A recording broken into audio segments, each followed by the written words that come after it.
Yeah. Differentiating forces from Gaza and Israel. This is it is organized with the bibliotheks of Treptow-Köpenick, and my work as an appointee of Treptow-Köpenick for antisemitism prevention. And it is possible through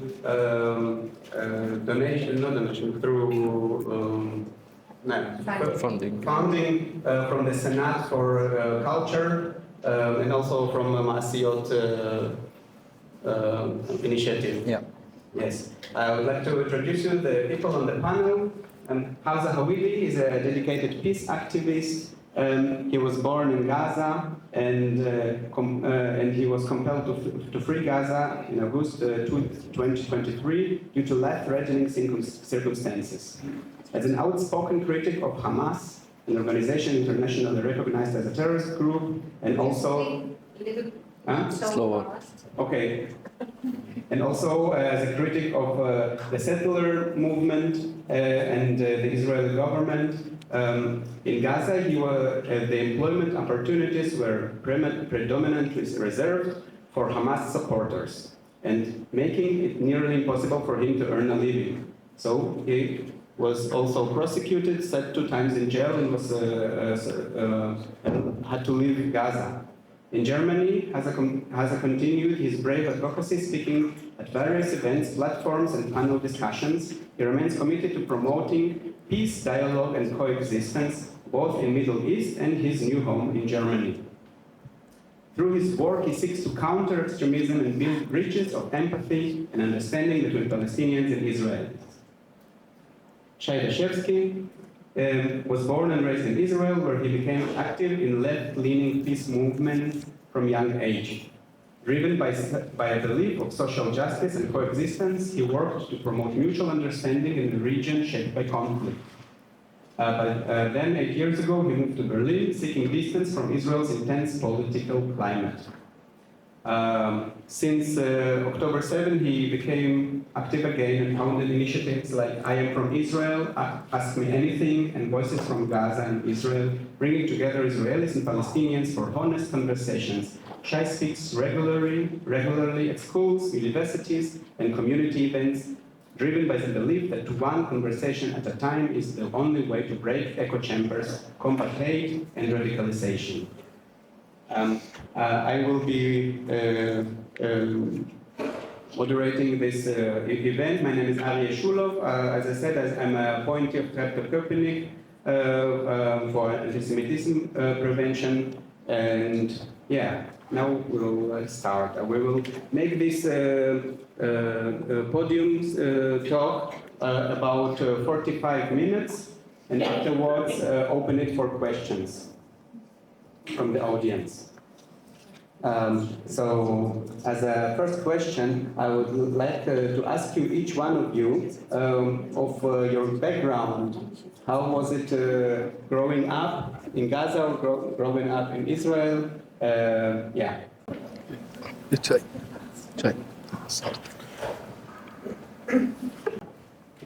Okay. Yeah. Thank you for coming. It's a very big question. How is it to grow up? I guess when we talk more about the political situation, I'm 41 years old, so born in the 80s, and as you know, we had a lot of wars, not just the current one, but yeah, I would say it was a weird, as every Israeli person will tell you, it's a really weird kind of way to grow up between all the crazy stuff that's going on, not just between Israelis and Palestinians, also inside Israel, between left and right and Orthodox and secular people. Yeah. Then, of course, there was the Intifada. I don't just bring it up now because it's weird that I hear the word repeated now as kind of a solution for something. Yeah, definitely growing up in this time, it's pretty obvious that it's not a solution. It was a terrible years,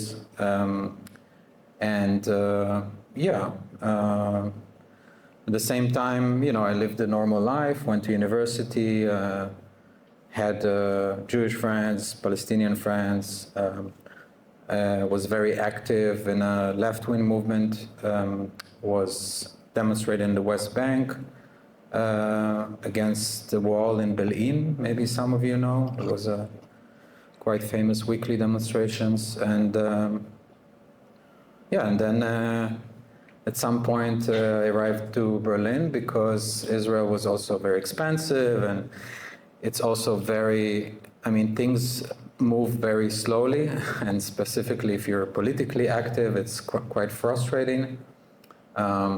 So at some point I wanted to take a distance and arrive to Berlin.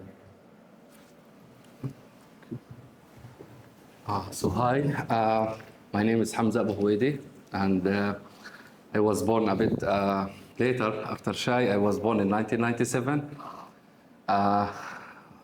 Maybe I was young to memorize or to say some of what happened during that time, because maybe back then there was a little window of hope between Palestinians and Israelis. There was talks of peace, of Oslo peace accords, some changes in the Palestinian territories, also in Israel.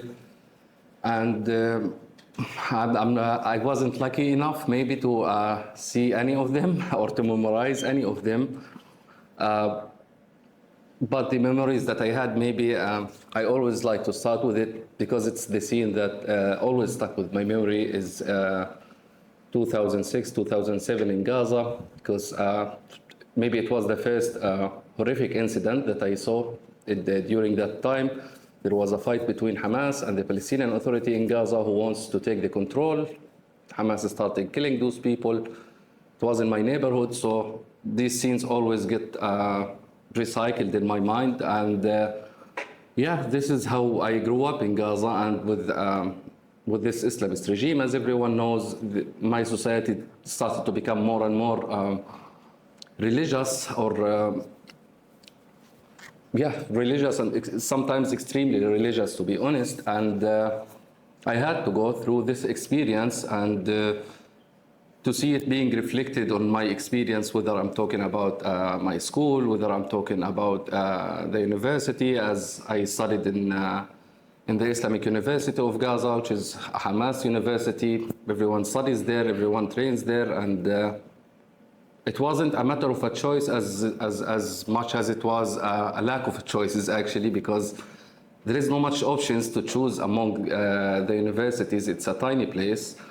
And to see how this started to reflect on the society is as if either I'm talking about an oppression or a totalitarian regime who was taking the control more and more centralized to Hamas. And I'm not talking about simple ministries or government stuff, but I'm talking about the social life. Every aspect of the social life of the people was in a way or another linked to Hamas, whether I'm talking about a religious guy who goes to the mosque or someone who goes to the school, kindergarten, university, etc.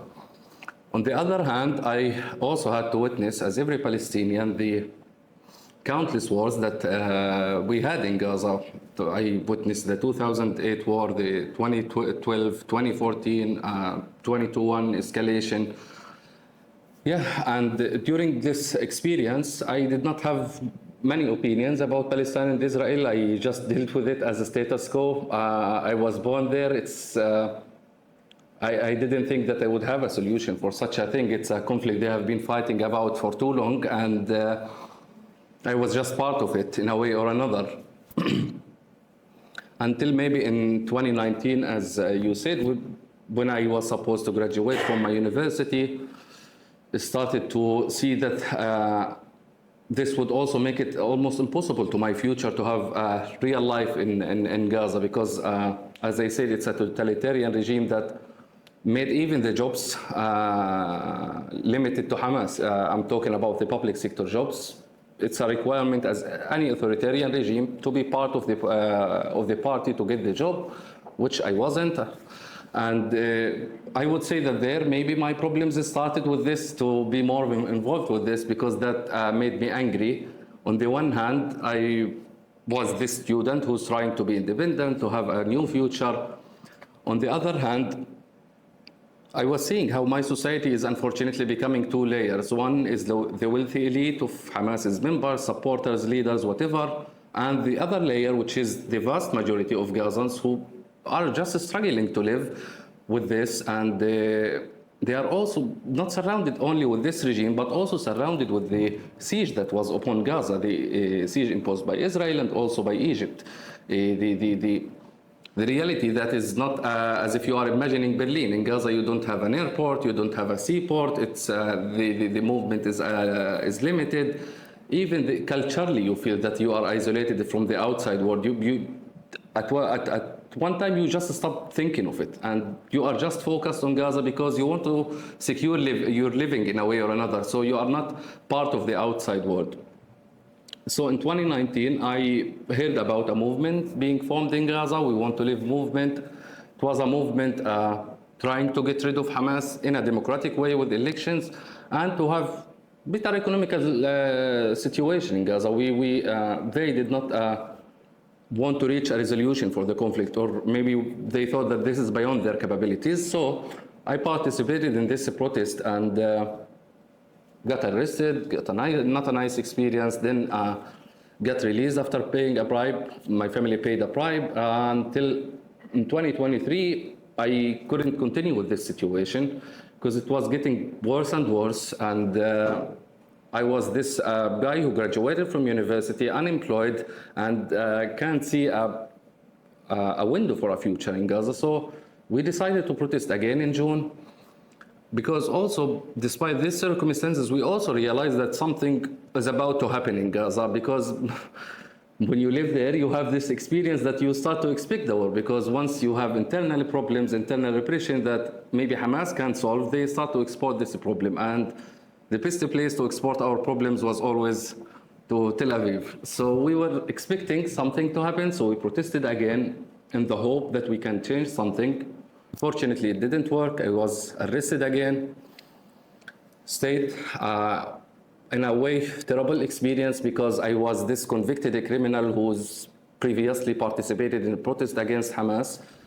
And yeah, after I was released also by paying a second bribe, I decided to leave and have my a new future in Europe, starting from scratch, not having any relation with Palestine and Israel, just focusing on my life.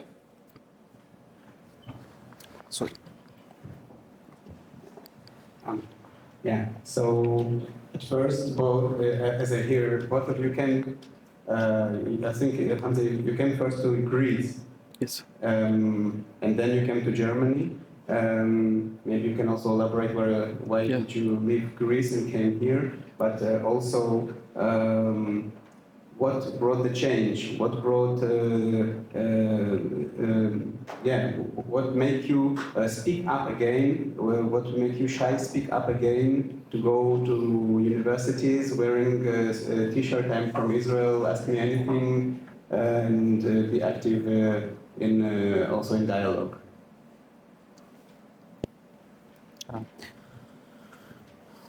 Yeah, so first about this project, I think I will start obviously from, well, I came here, as I said before, thinking that the situation in the Middle East, in Israel and Palestine, will just stay the same, and I will just avoid this. And was not thinking about it so much, and was not so active. And yeah, obviously once 7th of October happened, I noticed that things will not be good for me in the future if it continues like this. The science, I mean, there's a lot of science that I can elaborate, but you know, from people celebrate 7th of October immediately when it happened, through later students, demonstrating in universities and seeing my Jewish friends get harassed, and just, you know, life became not so easy to be a Jewish, especially not Israeli. That's maybe some difference that I'm not sure everyone can feel, but it's getting worse and worse. And I already noticed this from quite the beginning that this is something is not normal is going on. So I thought to do something. I didn't know what to do. I started to be more in contact with the community, but it was very, very much like, I would say just like the pro-Israel side, and then there's the pro-Palestinian side. And I couldn't find myself anywhere there really. So definitely not in the pro-Palestinian. That is, I mean, again, I'm not generalizing, but at least the demonstration that I see. And yeah, I wanted to do something else. I thought about trying to go to universities, and luckily we managed to do it in I think in most universities except 2 in Berlin, and have like a stand and try to talk to people. And yeah, so my motivation was to change as much as I can, because to just sit and see what's going on without doing anything is almost worse for me and for a lot of Jewish people. But I think also a lot of people are scared. I'm not saying I'm like the bravest person, but sadly not enough is happening. And seems like politicians not really understanding how to solve it or don't want to do anything. So yeah, that's how I arrived to do this project, and the project that I do now with Hamza too. For me, actually, when I left Gaza, it was in late August 2023, 5 weeks before the war. And I took this car, registered for traveling, went to Egypt with a car, from Egypt to Turkey, from Turkey took these immigration boats until I arrived to Greece. And the plan was to stay in Greece, to be honest. Germany was not in my mind. And it was like this until October happened, October the 7th happened, and I still remember when it started, I was in this refugee camp, and the news started coming, and the camp was, there was hundreds, or if not thousands of Gazans, so you couldn't avoid the news. Everyone is talking to his family in Gaza, and I felt in a chaos.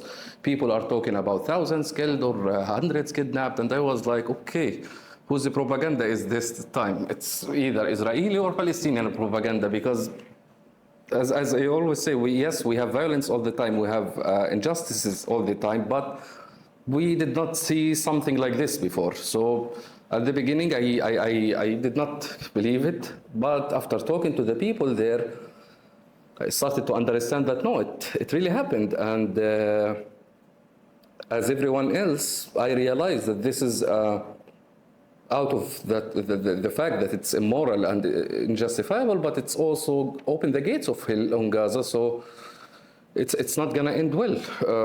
We saw how less violent attacks end up in Gaza, and now we are talking about large-scale violent attack. So from this moment, I remember seeing a scene that I did not like. It was a scene of a few hundreds were celebrating, and yeah, celebrating what Hamas did back then. And I realized that, okay, now people will take this scene and then they will think, this is Gaza. 2 million people who love Hamas, 2 million terrorists, and that's it. The people who oppose what Hamas did or don't agree with it, wouldn't be able to do it publicly as those people did those videos publicly. Wouldn't be able to go publicly and say, I condemn, I oppose, or whatever. It's easy to celebrate in Gaza because we have Hamas, but it's not easy to condemn. I tried once in 2019 just to say we want to live. I did not criticize Hamas. I did not say I want peace with Israel. I did not do any of that. And I saw how it ended up to me. The same happened in 2023 before I left, and I saw how it ends up. And so I realized that, okay, someone has to speak. I wouldn't say that I'm a spokesman, but I would say that I'd say to myself, someone should at least say, okay, we have moderates in Gaza. Yes, we have extremists, but it's a society. We have extremists, we have moderates, that's it. And to be the voice of those moderates, because this was a matter of a personal problem for me, because in 2019, when I was imprisoned, I always felt bad of this, that no one is talking about us when we were imprisoned, that there is no media coverage, there is no human rights organizations to say, oh, there is hundreds are being tortured at the hands of Hamas right now for the crime of saying we want to live. So I said I don't want those people to feel this sense of betrayal, that no one is talking about them, you have to live with this, and that's it.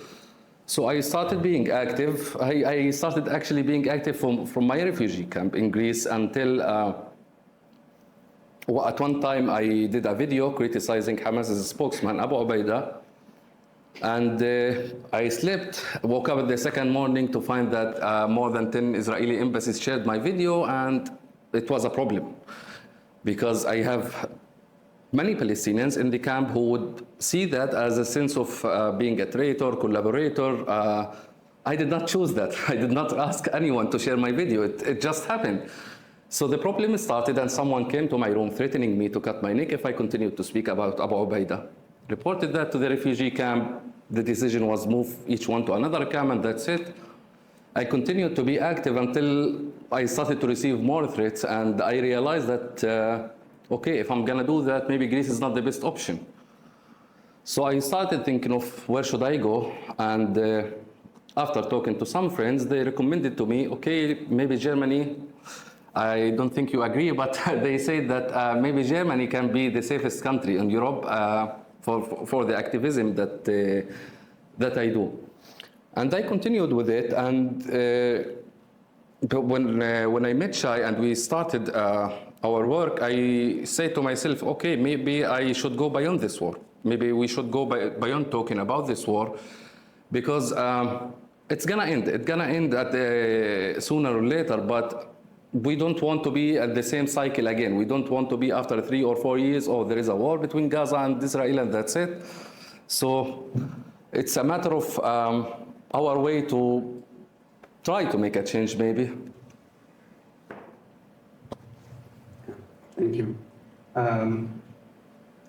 Working here, talking with in different places, in libraries, in schools, and also you are living for some time here. And how do you perceive the media coverage of the conflict? I mean, I would say that before going to the media coverage, let's go to the current situation that we have right now, because it was an issue for me all the day, seeing what's happening there and the devastating news about the humanitarian aid. People starve, people actually die of malnutrition in Gaza, and the feeling of being that helpless to your society is something that I would never wish to anyone to endure, to look at those people and realize at the end of the day that you can't do anything. Even when I thought, okay, maybe I should donate, and then you feed a family and that's it. But when I talked to the people, they told me, Hamza, it's not an issue of money. It's an issue of lack of food. Even if you send money, what are we gonna do with it? So it's not a good feeling for anyone to have. And from that, you go to the question that you asked, which is how the media covers that. Unfortunately, this half of this war, I would say, was a war of media, a war of misinformation, whether I'm talking about Gaza or I'm talking about Israel. On the one hand, in Gaza, Israel is prohibiting the international journalists from entering the Gaza Strip since October the 7th, 2023. The only journalists that we have in Gaza are Al Jazeera's journalists. And I think whether we are pro-Palestinians or pro-Israelis, we can agree on the media bias that Al Jazeera has in Gaza. And those people, unfortunately, amplify one narrative over the other. If no one saw it clearly, you could have saw it with the protest that was in Gaza during the war. It was already on media. People protested maybe 10 times. Every time they have only 2 demands. Stop the war. We don't want Hamas in our future. That's it. They did not ask for too much. If you went to Al Jazeera, you would only find that they only wanted to stop the war. You will always find the 10 seconds when they say we want to stop the war. But the 10 seconds talking about about Hamas, you wouldn't find it. To the extent that we have tons of videos to the people who were screaming in the streets, where are Al Jazeera journalists right now?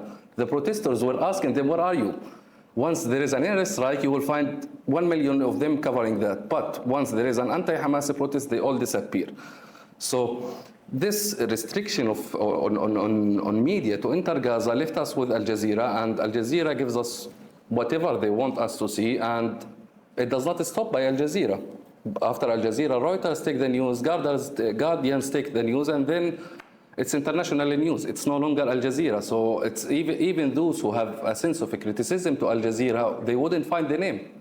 They will see Guardians, they will see Reuters, they will see whatever. So it's a war of propaganda. This is about the local level. But if I'm talking about the German level, there is another problem that I saw in Germany. In Germany, what I saw is, and I think some of my journalist friends wouldn't like it, but it's not a work of journalism, to be honest, in covering Gaza. Just most of them, they take whatever the Israeli army, the IDF publishes, and it's copy-paste, but without adding or cutting. Like, I'm not saying it's true or false, but what is your role as a journalist? What did you do at the end of the day? If this is all that you can do, okay, then we can go to the army's page and we can get the news from it. This is one thing. On the other thing is, unfortunately, some, and this is also a problem because in Germany we have a sense of anti-Palestinianism in the right wing who see the Palestinian as a terrorist until you prove otherwise. Sometimes it does not work actually, even if you prove. Yes, I mean, I'm literally talking here with the deportation letters. But anyway, this is a different topic. Some journalists who were sidelined at the beginning of the war, one that I know, he was sidelined from the media outlet that he works with before even saying any opinion about October, the war, or anything. He was just working. He told me, Hamza, the war started here, and they told me, you have to wait. But he said, I did not see, I did not support, I did not even write, so they can take such a decision. So we have this media bias, and also the same problem with, that I just spoke about with Reuters, because as I said, it does not stop by Reuters. Also, the German, some of the German media take some of what Al Jazeera publishes, and then it's German media. A third problem that I also was annoyed of in the German media is during the anti-Hamas protest in Gaza, we are documenting now, there were hundreds of Gazans who were either executed, tortured, shot, humiliated, the list goes on by Hamas. I couldn't see a single one of them in the German media. My friend Uday Nasser Rabi, who just protested saying, we want the war to stop, we don't want Hamas in our future, he was tortured to death. The video of his body is horrific. I still think about it until now, but no one talked about him. So, as I said, we have a war on the ground, and we also have a war of media or misinformation, name it, whatever you want. Yeah, I don't have much to add. I agree with everything. Obviously, the media is very much biased and everyone takes sides. For me, I think there is obviously a lot of people that take what Israel says as granted, but sadly in the international level, and that's what people feel, even in Germany, not everyone, or in Berlin especially, not everyone see the German media, but also the German media, I think, started to move away from the Israeli bias, and there's a lot of blaming without checking, and I don't know where it comes from, probably Al Jazeera, or directly from Hamas, or from BBC. And we talked about before, I had a feeling already, like, I don't know, a year ago at least, that because Israel started to fight with Hezbollah, and again, the same thing, Israel is the bad guy even then, and then with Iran. And I remember, especially, I think it was after the Pieper thing, where they only targeted Hezbollah, and then somehow still people told me, Israel did a horrible thing, and it's civilians, and like, where did you get this information? And I thought, you know what, I think even if Israel start to target ISIS fighters, they will still be the bad guys. And we all agree that ISIS is worse, right? And that's what we see now. Like, there is a massacre of the Druze people in Soweto. Many of the people who do it have ISIS patches on them. And still, when you look in the media, it says they don't even say there is a massacre. They just say Israel bombed Syria. They don't give any context. And it sounds like, for me, most media is anti-Israel, obviously. I think it's also, sadly, what we see on social media, because the media is, for me, because I talk with students mainly, it's not so relative. Most people get their information from social media, and then maybe it's a different topic. But that's really, really put people in echo chambers, and it's a parallel universe where it's full of propaganda, full of conspiracy theories. Everything that somebody invents somewhere will be valid by somebody on the internet, and people will share it millions of times, if not hundreds of thousands of times, and be in echo chambers. And I talk sometimes to those people in universities, mainly students and young people. And I don't even know how to respond. It's not things I see on the media. It's like really dark conspiracy theories. And that scares me a little bit more than the normal media, because I think most people take the media as something that is, not so, that is biased, and also they watch it not as much as they watch social media. They not watch it as much as they on Twitter or on Instagram. And also when you go on social media, and I said it also before, it's working on algorithms. So you get exactly what you press, and you get the same thing and even worse. And you go into a place where you don't see anything else, you don't see the other side. And it's very demonizing of the other side, and you're just stuck in the same story.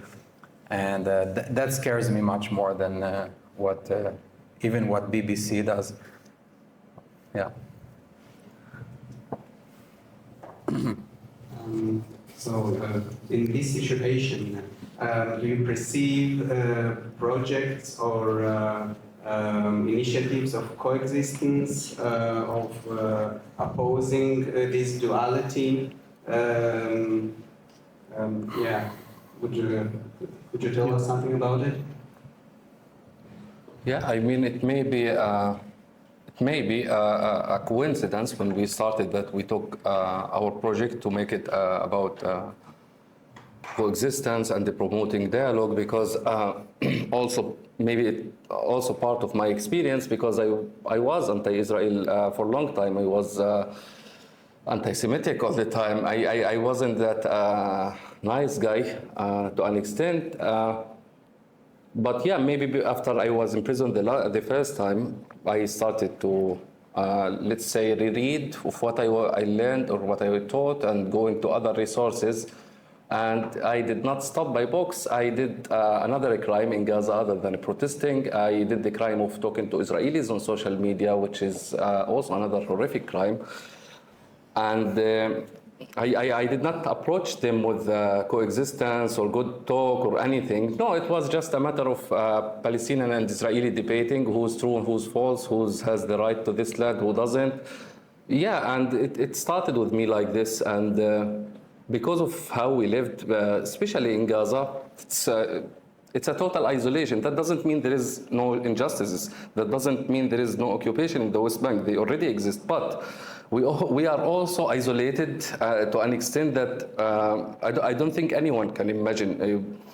As I always say, we think of an Israeli as one of the two versions. One is the violent settler who will attack Palestinians in the West Bank. So this is why some say, oh, maybe Hamas can protect us. And the other version, which is the army. And when I talk about the army, I'm not talking about the army while training or whatever. I'm talking about when we see the army during the war, which is also not a nice time. So maybe this continuous talking, I believe that it, to an extent, de-radicalized me and got me to slow my tone and to start to see that, the society or the people there as individuals, not as a block entity, right wing or left wing, occupation or not occupation. So it started to understand that it's a society. You have moderates, you have extremists. It's not a mystery. So I also wanted to take that to other people, because it won't be a solution that you just took one from that group and put him in another place, but it would be more beneficial to maybe influence that or at least to put some people at the beginning of the road and then they can decide themselves, but at least to just put this start.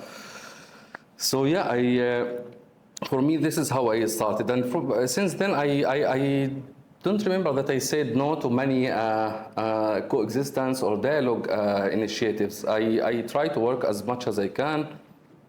If you are talking about in Germany, in Berlin, we worked with the Palestinian Jewish Voices for Peace. There is the Victim Circle.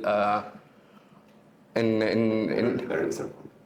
Parent Circle. Yes, Parent Circle. And in Israel itself, you have Standing Together, you have many organizations there.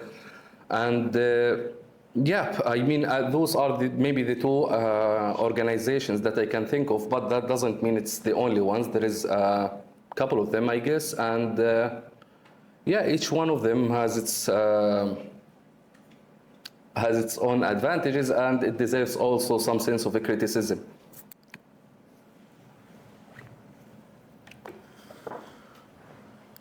Yeah, I mean, for me, when I started to do the project, I thought there would be more people joining me. There was some, but sadly, a lot of people are afraid to be exposed, and especially in universities, but not just in universities.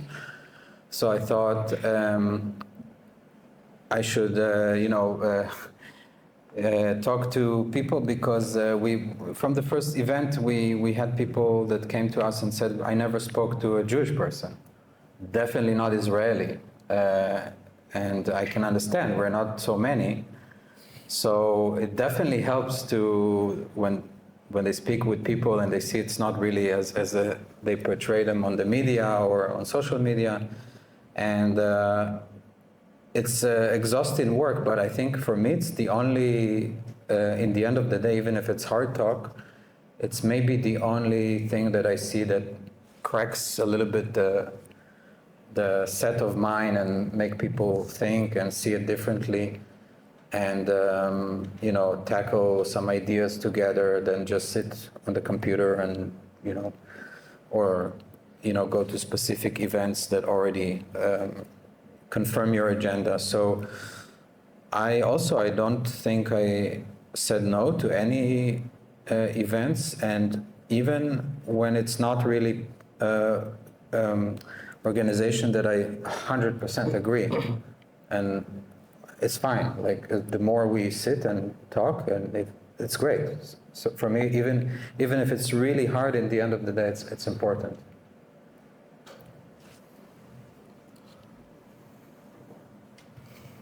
Okay, thank you.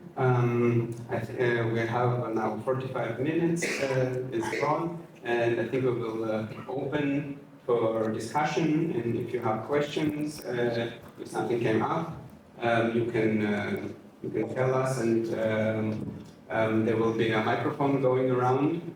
I have a question that I was asked from someone who is living here in Köpenick, an Israeli person who cannot attend today. So he sent me a message. So he says, as a left-leaning Israeli, I find myself horrified by what the Palestinians are going through, and I acknowledge the mistakes and that we are also to blame. A part of me wants them to continue and destroy the Hamas. And another part of me says we had enough, and it's been going too long, and there is no dealing with it, and we need to come to an end. And what do both of you think about it? I mean, I would say it's a matter of a statement, not a question, but I think I also agree on it, because on the one hand, yes, I may be the last person to love Hamas, but on the other hand, as he said, well, that it's devastating what's happening in Gaza. And there is also those people who think that, okay, we had October the 7th and then that's it. We got stuck there. Once you talk about the war, you will have the but October the 7th. The war did not stop there. And as I say, as it's October the 7th can never be justified by saying, oh, but we had also previous violent attacks by Israelis. I also say that it does not justify to the level of harm to the civilians that I'm seeing right now in Gaza, because it's not acceptable. It's not acceptable what's happening there, and it has been going for too long. I mean, it's 20 plus months right now. A war was started with Hezbollah, then it ended. A war was started with Iran, then it ended. Syrian revolution ended, and the war in Gaza is still going on. And I can't see where it's going right now, because I can't see where it's gonna end. If there is a point, okay, this is the point when we're gonna end the war. And I don't go with the slogans of the politicians who say, oh, the absolute victory or total defeat of Hamas. But we should learn something, since we are here in Germany, that even the Nazis, not every Nazi was killed, and it cannot be done. It's not that we love them, but it cannot be done. We should understand that by the end of the day. And if it's gonna continue like that, how are we gonna expect the level of a trauma, the level of suffering that the people had? And I'm talking about the Gazans there, and I'm also talking about the hostages, because I did not forget that there is people for 600 plus days are underground or whatever. I have no idea. So it's, I think it's more than enough, and I think maybe at the last months or the last period, we started to see that maybe there is other unstated goals for the war, and I'm talking about both the Israeli government and Hamas. It's I can't see that this is something would be beneficial to any of the societies, and if it should end, it should ended up yesterday, not only today. Yeah, no, I totally agree. I mean, it's very, that's a big question, right? Like, you know, from the beginning, what's the proportion and when it should end? And nobody can say, oh, exactly 300 days and exactly this kind of level of destruction or this kind of level of reducing Hamas. But I do think that you cannot, Hamas is also ideology, and you know, we have and I'm not an expert, but we have the military objective, which people should feel safe. And I think we managed, like with we had, I don't know if all of you know, but we had more than 10,000 rockets coming from Gaza, and I think 3,000 rockets just on 7th of October. This is not something that Hamas can do now, like, so, and still, I'm not saying that, I mean, just, I think yesterday a soldier died, but it's a mud, it's like Vietnam. Like, it's obviously gonna continue as long as people wanna fight, like, the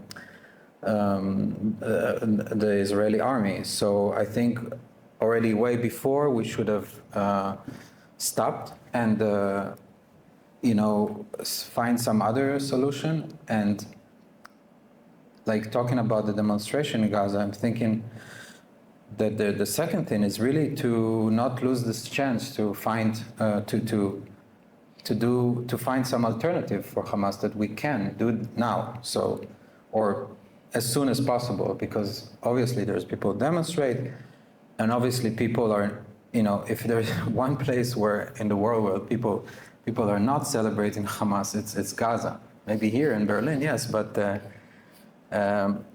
I think it's a just like opportunity that is very stupid to miss.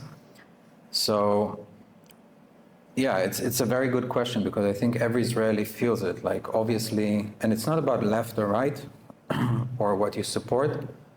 After 7th of October, to say there should be no reaction is not unrealistic, but at the same time, to not think about alternative is also not realistic, because maybe we have to admit that if that this ideology will always be there will always be maybe, you know, people who wants to you know, kill us and find means, but if we don't work to find alternative,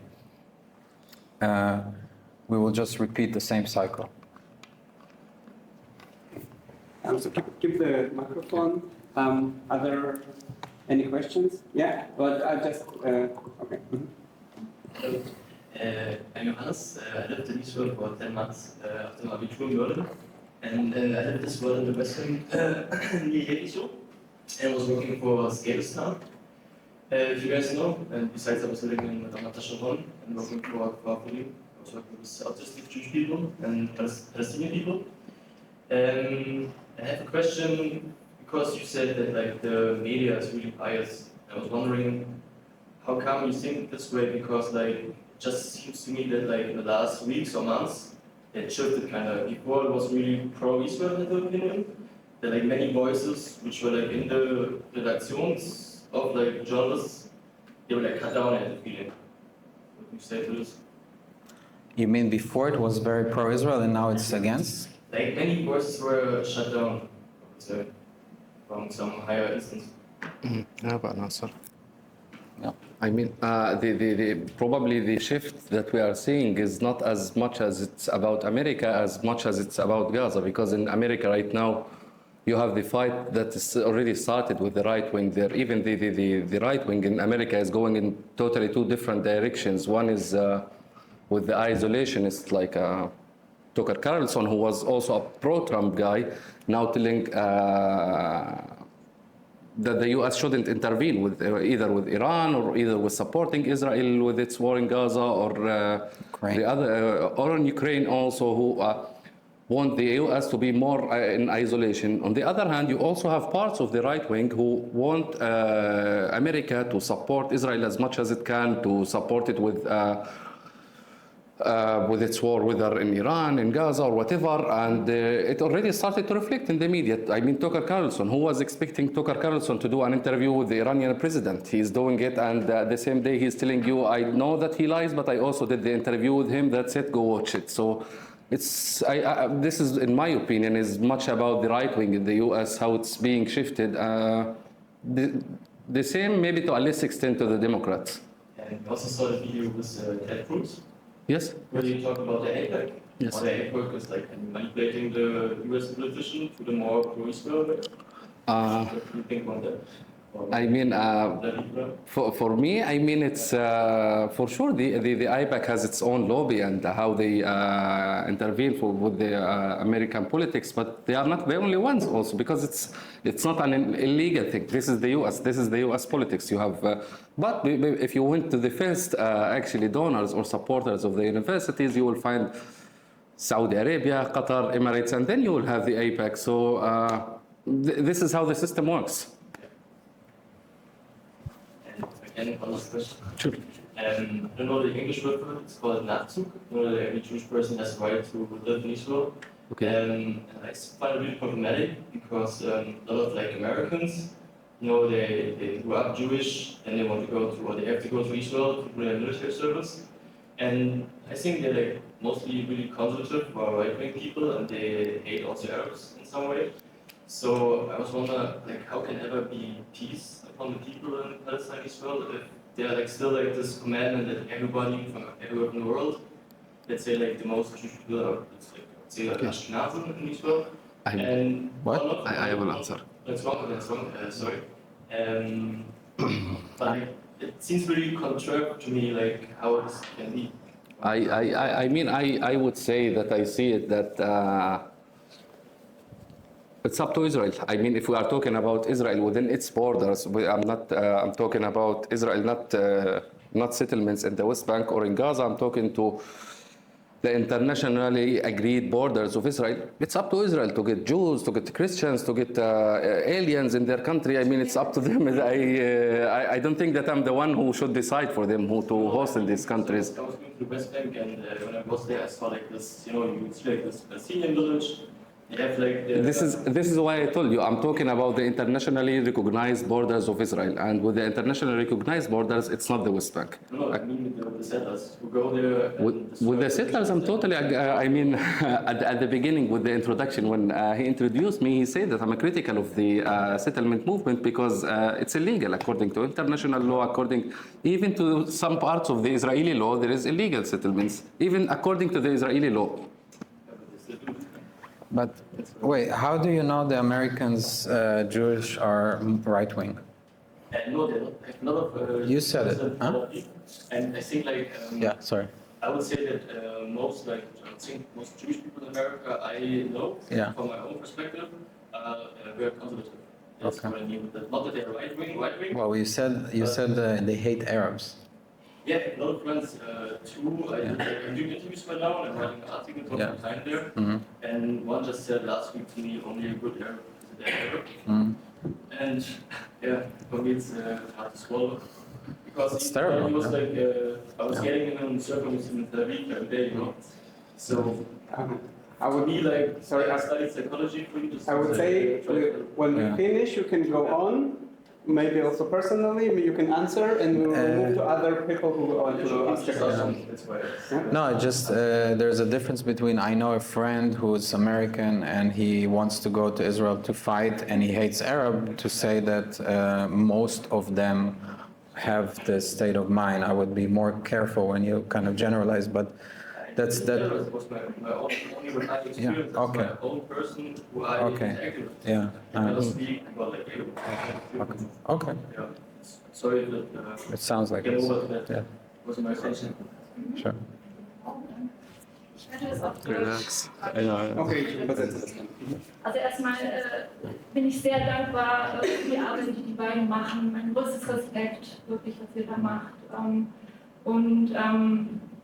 Also was ich mir sehr wünsche, ist, ich wünsche mir so einen palästinensischen Michael Friedmann, irgendwie, der so die palästinensische Seite hier vertritt und würdig das Volk auch hier wirklich vertritt und dafür einsteht. Und ich bin so begeistert von dem, was du so sagst. Es berührt mich so sehr, wie dein Kampf gegen Hamas da ist und wie wenig davon bekannt ist. Und ich würde mir wünschen, dass Menschen so wie du, die denken, die zusammenkommen und irgendwie so als Gruppe sprechen oder so eine Sprecherschaft oder sowas bilden. Can you translate? So she said practically what she's wishing that there will be a group of people who come up and speak about Palestinian, how they feel, and also how you do it against Hamas. She said it's wonderful how to see you and hear you, and she wishes there would be someone living here in Germany who will stand up to the media and one person or a group and be an advocate. Yes, yes. Ich denke, das Problem ist wirklich, wir müssen auch hier ändern, wie wir über den Nahostkonflikt sprechen. Also das ist ja. So she says we have to change here how we talk about the Middle East conflict. I mean, I wish German officials would watch this because they have the deportation thing. So, but I think there is people that I know that who are also critical of Hamas. I mean, but also there is this hesitation of talking about it publicly because on the one hand they also have families in Gaza and they have to consider this. Maybe I'm doing this because I evacuated my family during the war to Egypt. If they were in Gaza, I would have not did that. This is one problem. The other problem is that there is some who also have their families outside, but they are also afraid of the problem that, okay, some people would listen to me when I talk about Hamas, but when I talk about violent settlers or a crime in Gaza by the army, they would not listen. So they will only listen to 5 minutes of my talk and then they will stop this tokenizing thing. So yeah, I mean, we have to give this platform, which hopefully Germany will give to me and to other people also, and to listen to people fully, not only when we criticize Hamas, because it's not only Hamas, the bad actor there right now. Okay, meine letzte Frage, wie können wir hier die deutsche Gesellschaft begleiten? So she's asking how the German society can support you, your work. Good question. Actually, I don't know, to be honest. Like like for sure I would need the support from the society, but the issue is I'm facing right now is with the BAMF, who's the office responsible, I think, for foreigners and migrants in North Rhine-Westphalia, and because of the immigration new policies, which is a bit harsh. I mean, on the one hand, I understand that Germany is suffering, that there is some crimes happening here and here by some bad actors of the refugees. But also it's a problem of those generalizing laws that goes after each one, whether he was a good one or not a good one, it's just the law and that's it. I think that they should also have some consideration in some cases, like, because it's in some cases there is something different, because it's not only because I criticize Hamas. I mean, as I said, there is many people who does that, but also because of the danger that I'm having because of doing that, because this also comes with a cost even in Europe.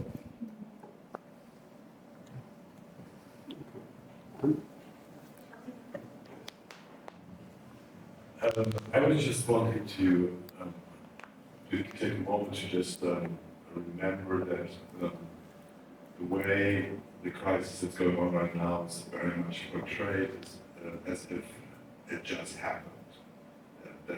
Almost like there was no crisis before.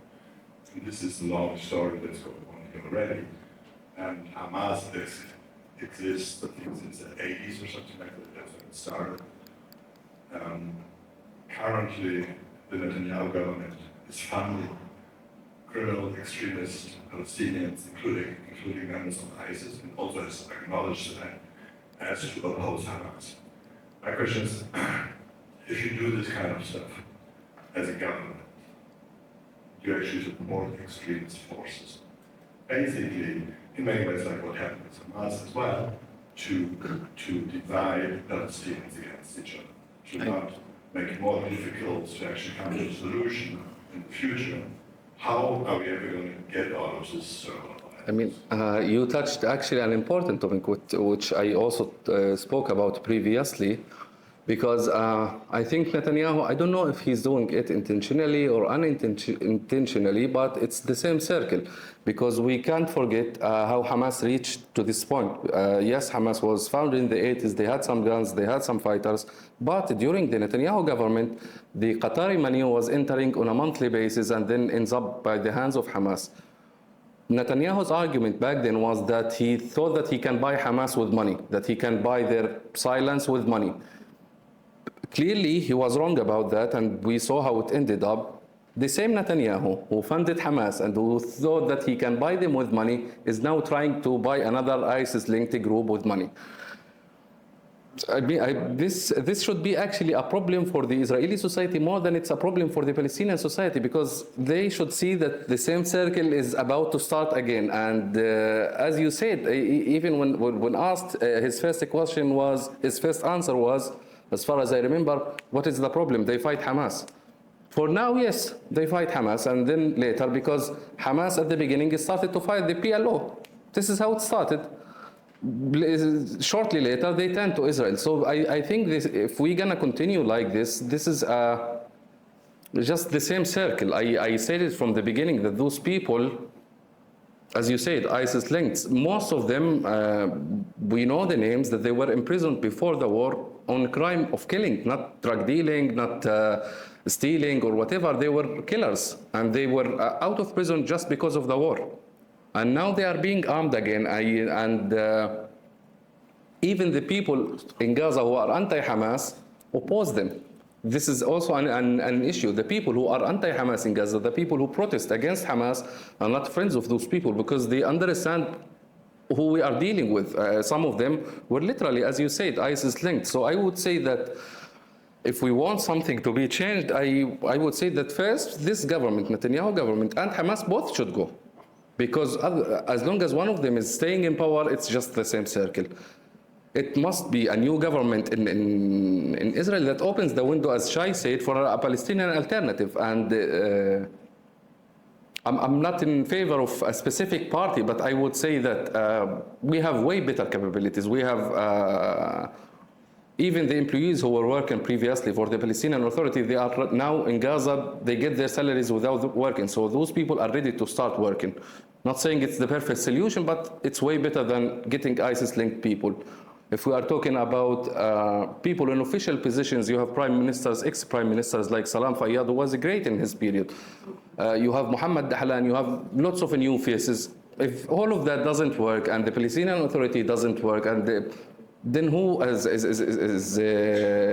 just Netanyahu recycling the same problem.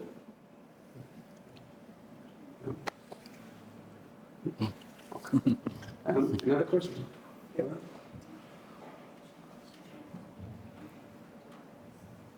Yeah, I would like to know, what do you think, how large is the support of the population of Gaza for the Hamas?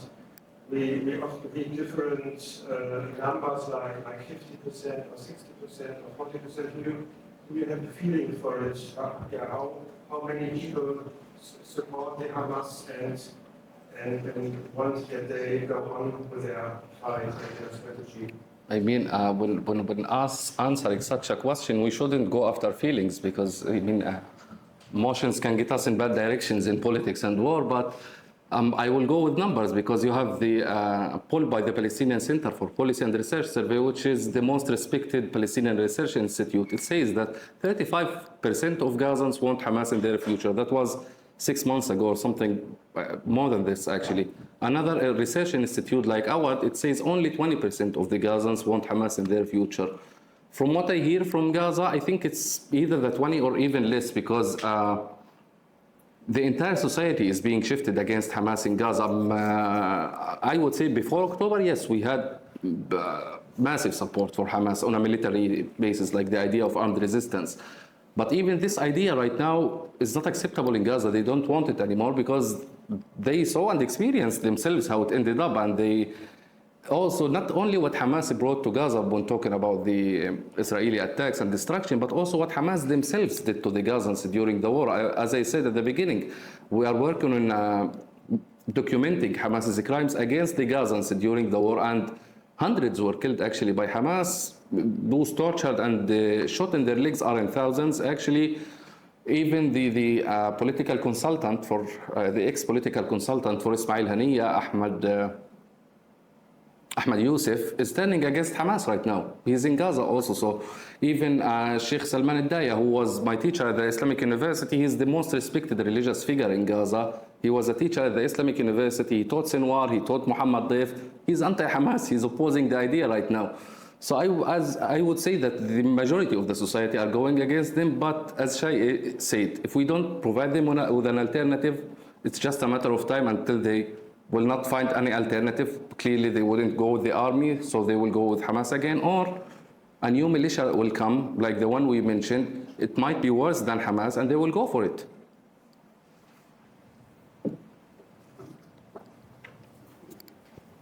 So I have a question for Shay. Where do you think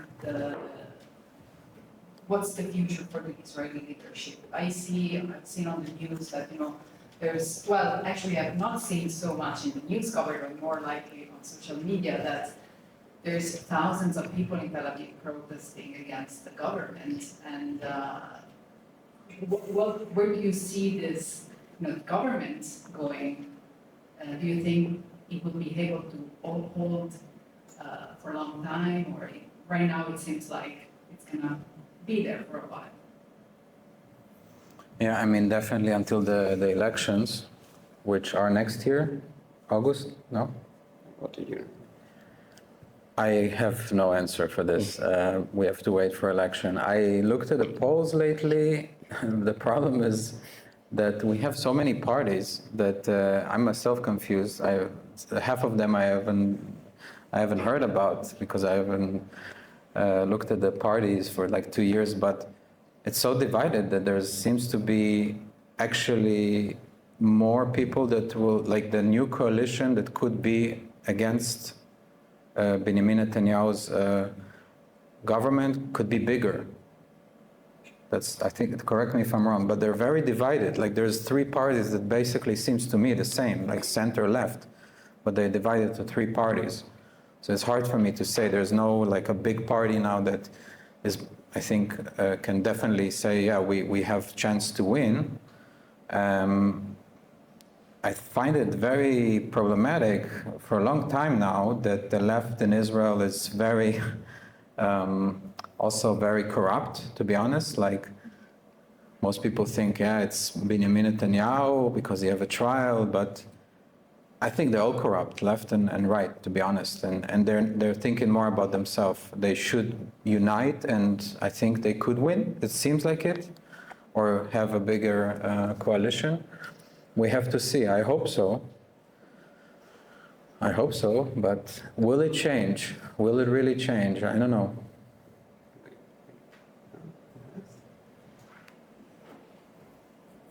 So I have a question for you. I read a very interesting Wall Street Journal article recently that argued that more or less most people are now saying that the two-state solution is dead. But the article was interesting because it said there's a different solution that they're talking about where in the West Bank there are several groups who would be ready to start a Palestinian Emirates. What do you think? Elliot, who wrote this article, is unfortunately way far from what's happening in Palestine and Israel. I mean, he lives, I think, in the US and have no idea what's happening there on the ground. First, he gives you this word, Emirates, so you have immediately to think of United Arab Emirates, that, oh yes, they have Abraham Accords, so we can do it in Hebron, but no, actually, it's not as big as it, and even the religious leader who said or was with this idea, I forgot his name, he does not actually live in the West Bank, he lives in Israel, the Palestinian Israeli sheikh, so he's not even living in Palestine, and in Palestine, in Hebron especially, he's disowned by his family, and he's not something acceptable for them. I would say this is one thing, and also the other thing, even if such an idea is applicable, I would say it's not under this government for sure, because let's not forget that this government is somehow religious. They are extremely religious, and Hebron for them is quite such an important thing that I don't think they are willing to give up easily. And even this idea, if I mean any idea that would be a resolution, I will be with it, but I don't think this one would be realistic. I mean, for me, maybe Trump's the previous one was way more realistic than this one. With the first Abraham round, when they normalized when Emirates and Palestinians were offered a plan by Trump, which was rejected by the Palestinian leadership, I would say it was way more realistic for me, but this one is, I would describe it as just a waste of time. I just want to continue on that thought because of what's just said, that the two-state solution is dead. What would you say to those that would say the two-state solution never was on the table? Actually, it always has been there, and it was just a pretension at best. This is actually a wide, big statement. I mean, if you're gonna say such a statement, you have to also define the time that you are talking about. If you are talking about since eternity, no, that's absolutely not true. I mean, if we are talking about the partitioning plan, clearly it was a two-state solution. I mean, the two partitioning plans actually, not only one of them, even when... You mean the United Nations? Yes, that was clearly a two-state solution. I mean, one cannot deny that. Also in 2001, there was also talks between the Palestinians and the Israelis also about a two-state solution. And maybe in Camp David it was a bit different. It was, let's say at the beginning about autonomy, not a state, but still, this is actually, maybe I tend to criticize my own side more, is that they did not take it to leverage for something more. It was just no. Even if you don't want the idea, and I think that the idea of autonomy is not enough, but I wouldn't say just no. I would take it and leverage for something no. The same applies with when Trump also offered to give the Palestinians some lands from Sinai or whatever. It was something, I would say, like 80-something% of what is supposed to be Palestinian lands in the two-state solution. Now we reject it because of the taboos, because it has to be here, it has to be Jerusalem as the capital, it has to be whatever. I would say that if the Palestinian leadership took it to, not to take it as a granted, but to leverage for something more, take it and ask for something more, because at the end of the day, I'm also realistic. There is imbalance of power. We are not as powerful as Israel, and we cannot keep negotiating like this, not to mention the backing from the US. So at the end of the day, we should understand our situation and what is better for our new generations that is coming. If we're going to continue fighting about borders here or capital there or right of whatever. Can I? Sure. Sorry. I mean, first of all, maybe it's a question that I want to ask. Is there like numbers of some research or some poll that says that most people don't want state solution? I'm not sure. It's not something that, maybe we don't see it so much, we don't hear it so much because the loudest voices are very extreme and very against a peaceful solution. But I think the general majority, this idea, it can be, as you said, 80%, 90%, a little bit the border there or there. But if it's a good solution that offers peace and stability and security, I think I wouldn't say it's a dead idea, and I don't see any other alternative. I know it sounds naive maybe today, but it's very dangerous to also say, okay, there is no way that it could happen, because then you have all the people that, as you said, will not just continue to fight, but continue to sacrifice people for other ideas. And they don't care. And it's not just Hamas or other jihadists in Palestine, it's also the settlers, and it will just continue. You will have people that don't think about life, or the majority of peaceful people, they will go and do their thing. So I think we have to pressure both sides to reach some kind of two-state solution. Anything else for me, especially going in the Intifada, it's just death. It's just more excuse for extremists to continue. So that's very scary for me when we lose hope so fast, especially when I see that, yeah, as I said, the extreme voices, the violent voices have their own solutions, and they sound much more scary to me.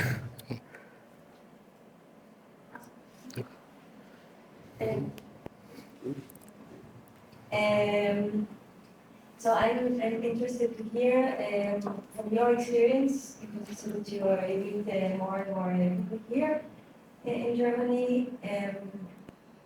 What was your experience about how people deal with their empathy now after what happened and after what they're saying day after day in the media? It's for you. Should I explain more? Yeah. Okay, as Israel is here. Yeah. And was for many years invested all herself in the dialogue between Israelis and Palestinians. I always let my empathy lead me, and as I think many people, I used to have empathy to people that I see that they are in a harder position. They suffer more. Say, okay, they suffer more than me, I have more empathy to them, I have more tolerance, let's hear them, how they feel, how can we help them to become equal. And it led me for many years, to many situations that hard to tolerate. And then in 7th of October, after that, it completely shaped, and I realized, like, my blood boiled every day again and again, and literally, I checked my temperature, boiled up and down, and it was a long process of not knowing what to think anymore. What should I do with this empathy? It's just a weapon. against to use it against people, to use it as an excuse to do things, to know that if you abuse it, you will achieve something that you shouldn't achieve like that. And then I see here how people are lost, asking how can they still be on the right side? Where is the right side? How can I choose the right path? And they are lost. That's what I experienced here. And I was wondering, what was your experience with meeting people in universities and meeting people? What kind of voices how you connect the situation from here? Like what people here need to, what are the needs of people now when they are talking about the conflict that is not their own conflict, but they talk about it every day. I think that if they wear a kafia and say something, if they wear a watermelon and say something, if they wear a beverage and say something, and they don't know what they're about. Yeah. Wow. Okay.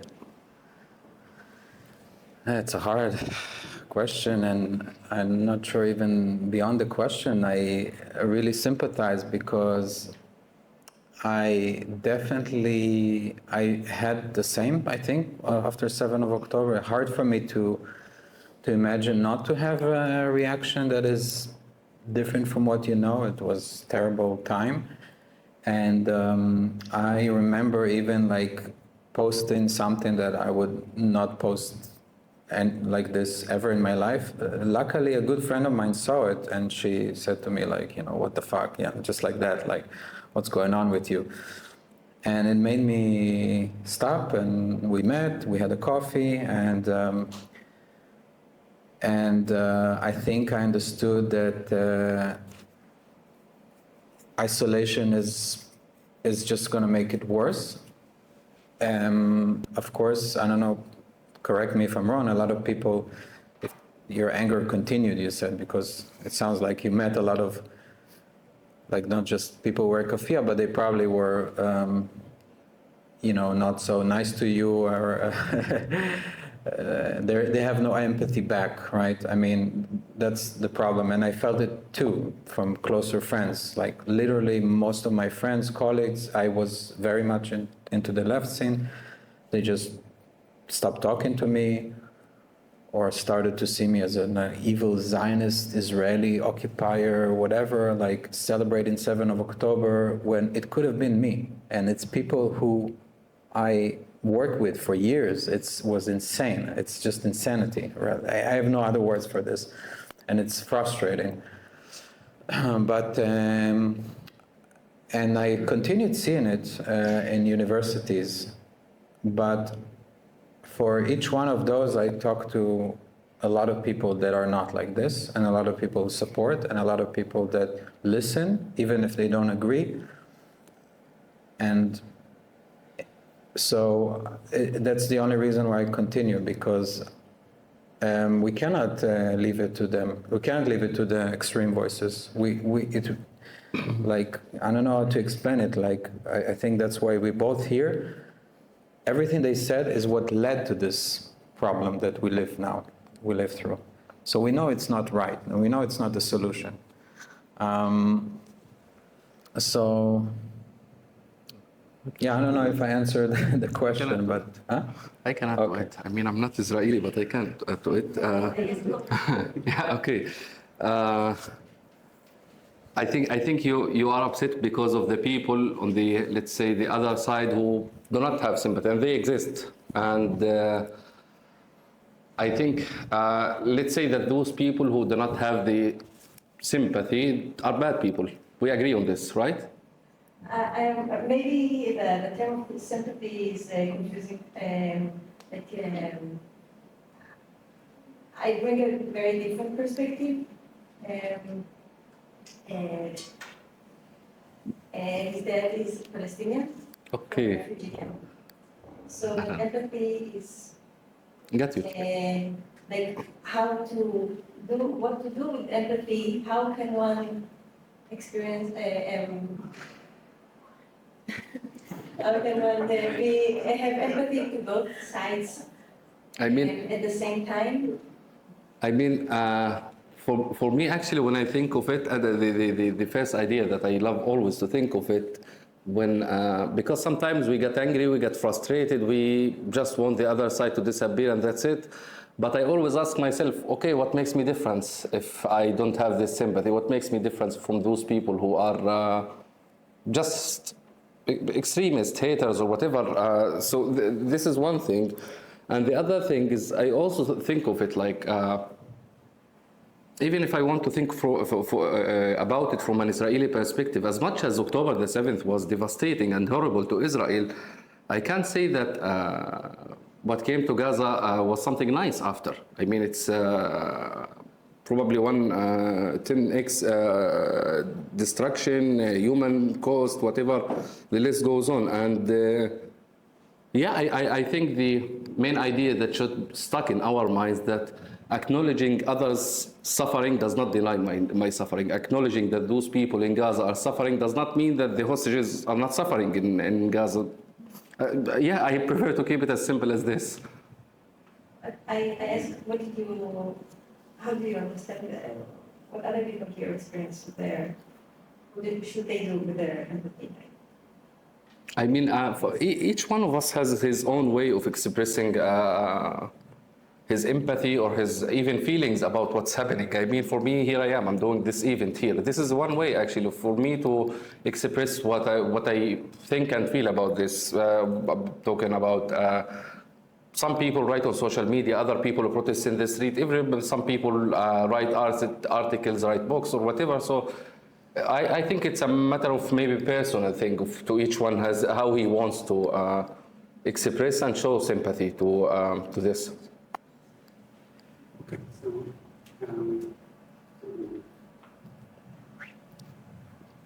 Hey, my name is Arie from Israel.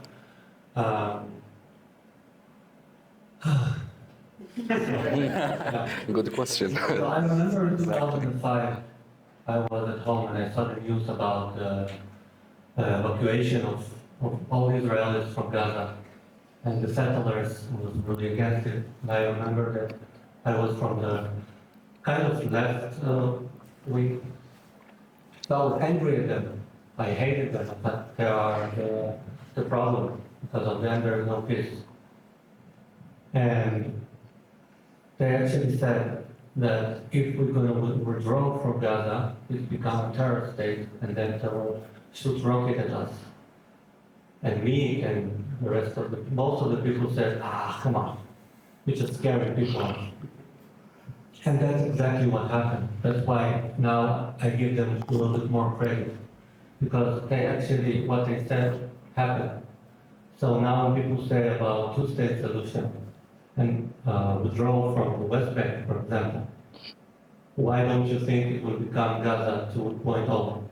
I mean, from the beginning, logically thinking of the argument, there is no link between the cause and the effect. There is literally no cause. I mean, if we're going to take and apply the same logic, there was rockets fired from Lebanon to Israel. Should Israel occupy Lebanon? There was rockets from Iran. Should Israel go and occupy Iran? There was, who did not fire rockets at Israel in the region? Lots of people did. So this is one thing. Bahrain. Okay, Bahrain could be. And this is one thing. And let's not forget that occupation is illegal, first and foremost, as firing rockets at neighbor states is illegal. So it's, as I said, there is no link between this and this. And at the same thing, let's not portray the withdrawal from Gaza as if it was a peace plan, because yes, it was a very good gesture, but at the same time, the government withdrew from there and went to the West Bank. There was 200,000 settlers. Now we have more than 750,000 settlers living there. There is settlements in the West Bank. Still, there is violence happens in the West Bank, whether by Palestinians or by Israelis. And yeah, as I said, I can't see the link between the cause and the effect of what you said. There is violence in too many other countries, and there is no occupation. Let's talk about Germany, for example, since we are here in Germany. At one point of time, occupation was necessary for Germany. After the Nazis, the Allies had to occupy Germany and to reform Germany, because it couldn't be tolerated anymore how it was. But at the end of the day, this occupation did not last for eternity. Once they saw that, okay, that's enough. Now Germans can lead their own society, and we can see the previous danger that we saw from the Nazis.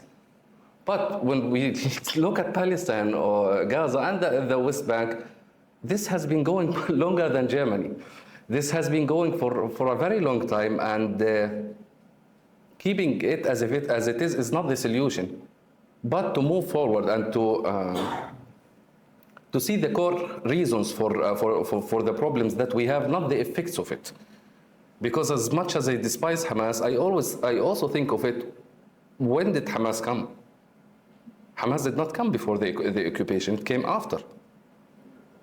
So at the end of the day, I'm not saying those are good or those are bad, but what I'm saying is that let's not make occupation the answer.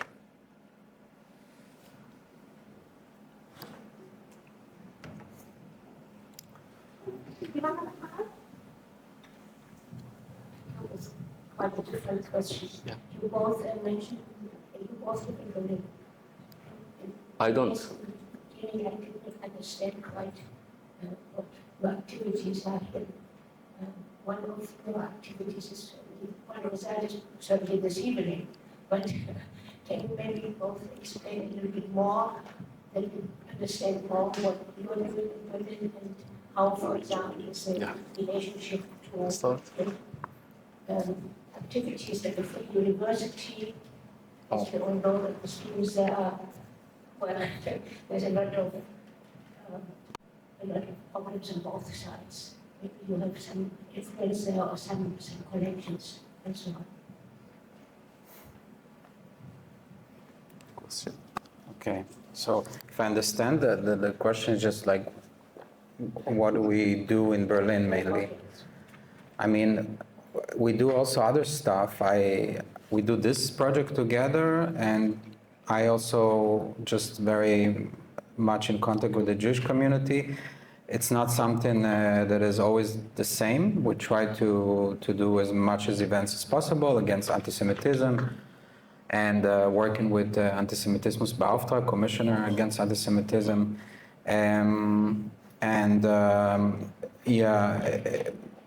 It's hard, and especially in universities. Hamza does a lot of other stuff, and he's not from Berlin. He comes often, but he can also tell you what he does. Yeah, that's pretty much. I mean, I don't know if you mean something specific about, because I can go about universities forever. If it's a specific question about universities, there is a lot of problems. I'm not sure what you mean, two sides. I don't only see problem from one side in universities that are violent, and I mean, we just saw the trial of Shahak. Brother of Shahak, yes. Brother of Shahak, yeah, Lav. Lav? Okay, Lav. And we are in contact with many Jewish students, and that are suffering from harassment and isolation, and I don't know, whatever they do with the boycott and everything, and it's on a personal level not so nice. And the problem is that and it's not all the Antisemitismusbeauftragte, but a lot of people just don't do their work, and they're afraid to do something, and they have a lot of power, those organizations, especially in universities. And I feel very much disappointed, I must say, from the reaction. Not enough was done. And it reached a very scary point, and I don't know how it's gonna de-radicalize. There is efforts, but until the government or I don't know what decide to really act and not just talk, we're gonna see much more of this violence, and so I really urge to do something, because until now it's not enough. And just, Yeah.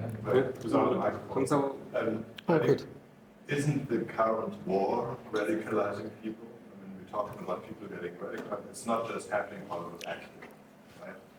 Isn't it logical to think that if this stops, there's actually a chance to de-radicalize and come back to normal?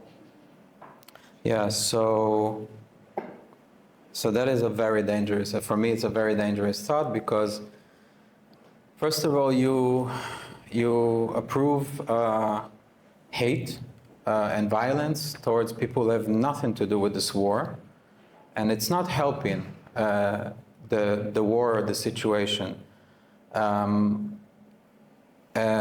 No, sorry, it's not excuse for people to hear, or to hear that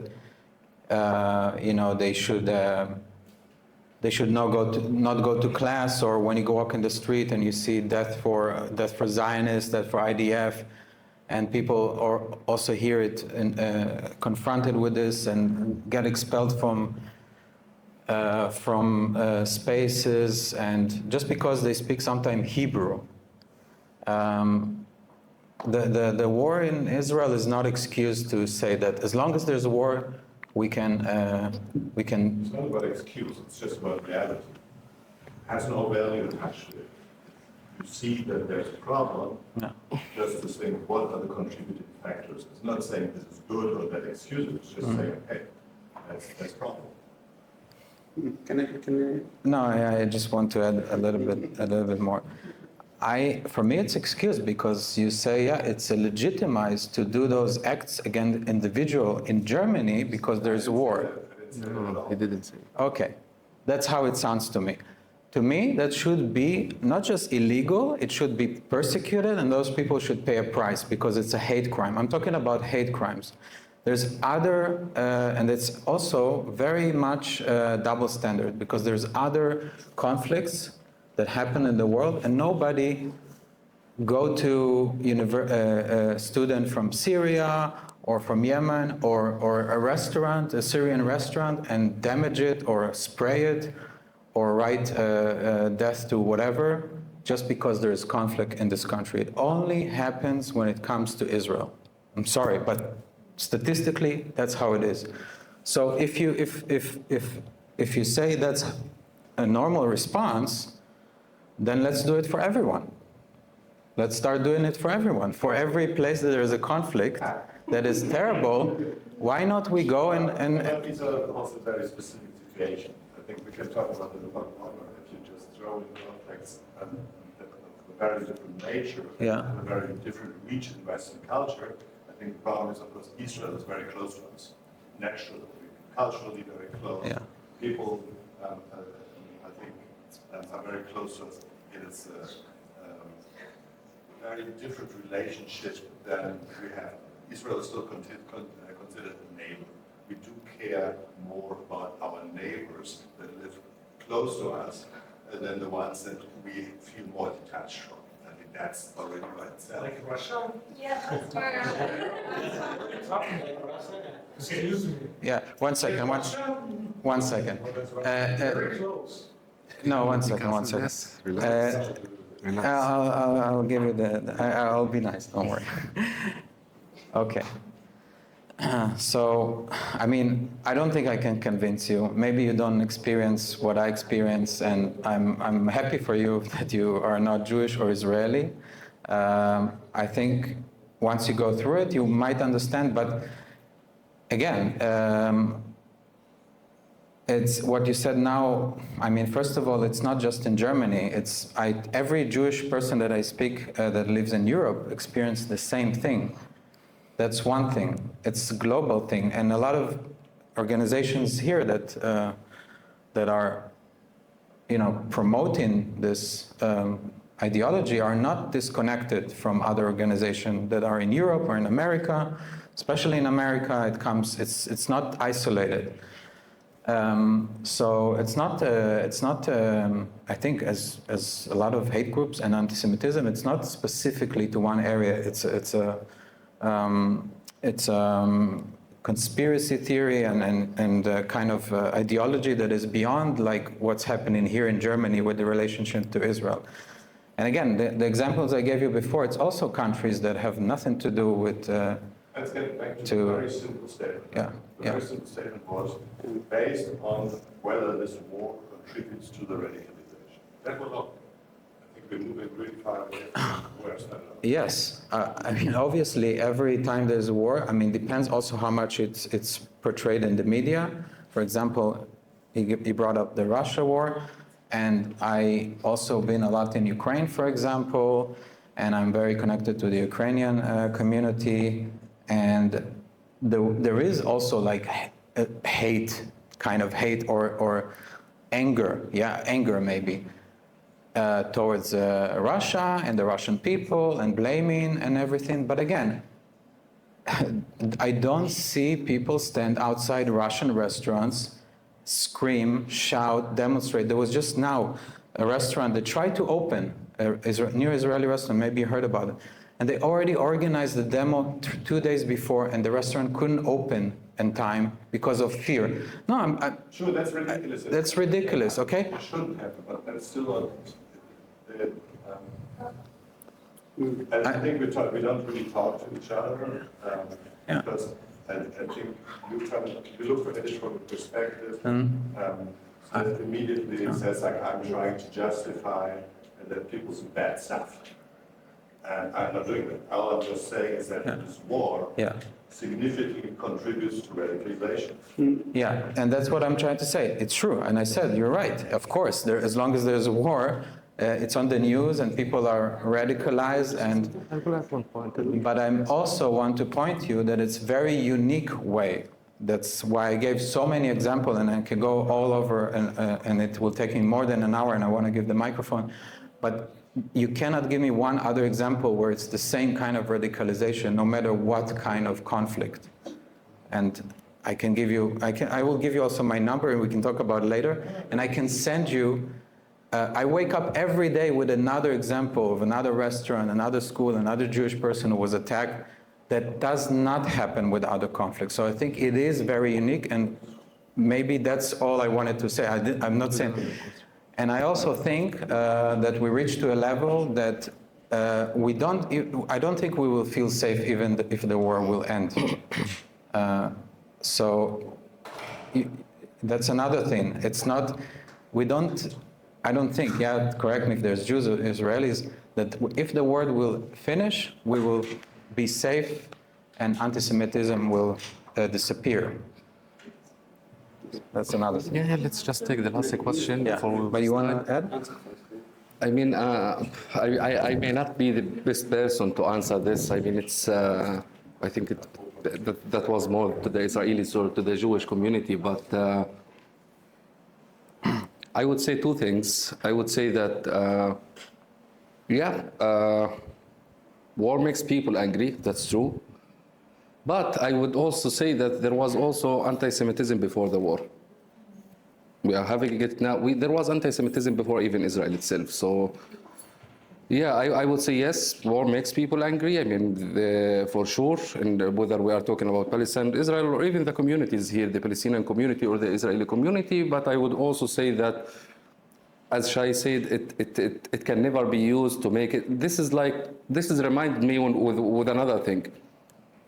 October the 7th, but there was violence before October the 7th. It's basically something similar to this, to say, but there was something. Once you say the but, you just deleted whatever you said before. This is how language works, not me. But as I said, yes, for sure, war makes people angry. This is for, I'm pretty sure Israelis are angry, Palestinians are angry, pro-Israelis are angry, pro-Palestinians are angry. But also there was anti-Semitism before the war, there was anti-Semitism before the creation of Israel. I hope to be wrong, but there will also be anti-Semitism after the war. So, this is all I wanted to say.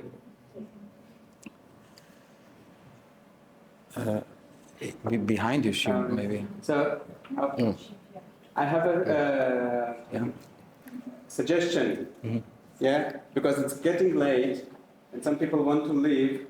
That people who want still to talk with us stay, and we will maybe go outside and have a talk, because also the library has to close. that we will conclude this evening. We don't have one more question? Time? I just think because of the time, because we said we will go until 10:30, and now it's 10:45.